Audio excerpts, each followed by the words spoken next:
Thursday saw the release of yet another batch of witness interview transcripts by the House January 6 committee. In addition to its comprehensive 845-page report, the Select Committee has released a steady stream of transcript drops over the past week. This latest batch is one of them. With the House majority expected to switch from Democrats to Republicans next week at the start of the new Congress, the panel is currently wrapping up its work. The transcripts that have been made public so far have shed light on the final days of former President Donald Trump's administration, through accounts from inside the Trump White House, from federal and state officials who resisted calls to invalidate the results of the 2020 election, and many others. The following are some of the key revelations from Thursday.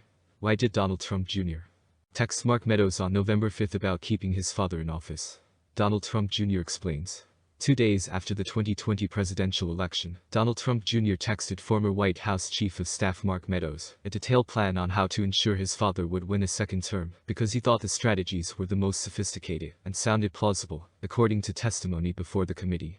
Trump Jr.'s testimony, which the Select Committee made public on Thursday, adds new context to a text message first reported on by CNN in April, in which he outlines various plans for manipulating the Electoral College system to keep Trump in office. The text message from November 5 describes a plan that is remarkably similar to what the former president's allies tried to implement in the months that followed. In order to prevent some swing states from certifying their results, Trump Jr. specifically mentions bringing legal action and calling for recounts. He also mentions having a few Republican state houses present fake Trump elector slates. The Trump Jr. text suggested that if all else failed, Republican lawmakers in Congress could simply vote to reinstall Trump as president on January 6. "We are in charge of operations. Total leverage," it says in the message. "Moral high ground POTUS must begin second term immediately." Trump Jr. explained to investigators why, out of all the messages he was receiving at the time, he felt this one was necessary to pass on to Meadows, despite the fact that he claimed he was not the original author of a text, a claim his lawyer made to CNN back in April. However, it sounded plausible, and Trump Jr. wanted to make sure that we were looking into the issues raised in the text. Perhaps in reading it, it was the most sophisticated, and detailed, and again, about things I don't necessarily, know too much about, he said. Meadows didn't reply to the initial text from Trump Jr. on November 5, but when the younger Trump followed up the following day to make sure he saw, Meadows texted back, "Much of this had merit.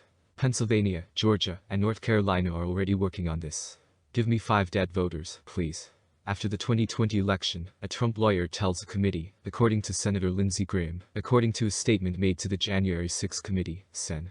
Lindsey Graham promised to champion then-President Trump's claims of election fraud after the 2020 results, if only Trump's advisors would provide him with information about deceased voters.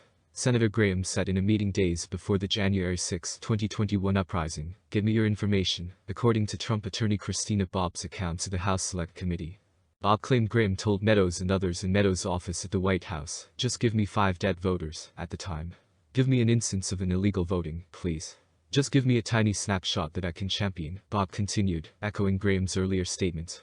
The conversation with Graham demonstrates how the Republican from South Carolina joined Trump's pressure campaign to reverse his Georgia election loss, as well as how the White House at the time was cultivating relationships with significant politicians. "Oh, I'd love to support the cause," Graham said. "I believe it would be fantastic to really demonstrate all the fraud. Send me a memo outlining your findings and let me see what data you have. I'll support it." Bob also remembered what she had said to Graham. Graham received a memo from Trump's legal team titled "Chairman Graham Dead Votes Memo for Your Consideration," according to a transcript of Bob's House testimony made public on Thursday. Bob, however, continued, he did nothing with it. On Thursday, Graham's office noted that a previous account of this conversation between Graham and the Trump advisors was detailed in the book Peril by Bob Woodward and Robert Costa. The senator did not believe the fraud was real after receiving their memo.